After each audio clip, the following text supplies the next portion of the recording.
एकीकडे डाळीच्या प्रचंड उत्पादनामुळे डाळ विक्री थांबलेली असली तरी दुसरीकडे या बक्कळ उत्पादनाचा काही जणांना मात्र चांगला फायदा झालाय।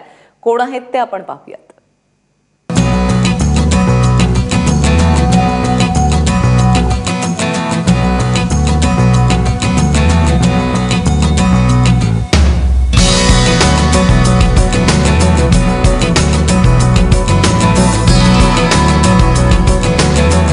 ही मिल गेल्या 4 वर्षांनंतर पहिल्यांदाच इतक्या जोमाने फिरतीये।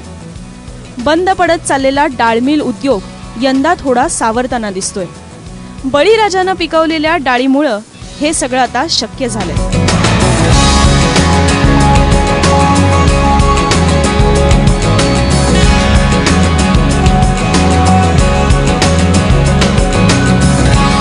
मागील वर्षी जालन्यातल्या 30 पैकी केवळ 8च डाळ मिल सुरू होत्या। डाळींचं अपुरं उत्पादन आणि भारनियमाचं संकट यामुळे या डाळ मिल बंद पडल्या। मात्र सरकारनं तूर लागवडीला प्रोत्साहन दिलं।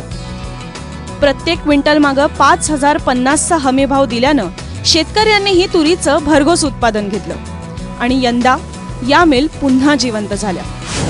जे सरकारच्या जे भावाला मान्य देऊन ते पेरं लावलं वर देवाच्या आशीर्वादाने जे पाणी गिनी त्यांना बरोबर क्लायमेट भेटल्यामुळे माल दुप्पट झाला।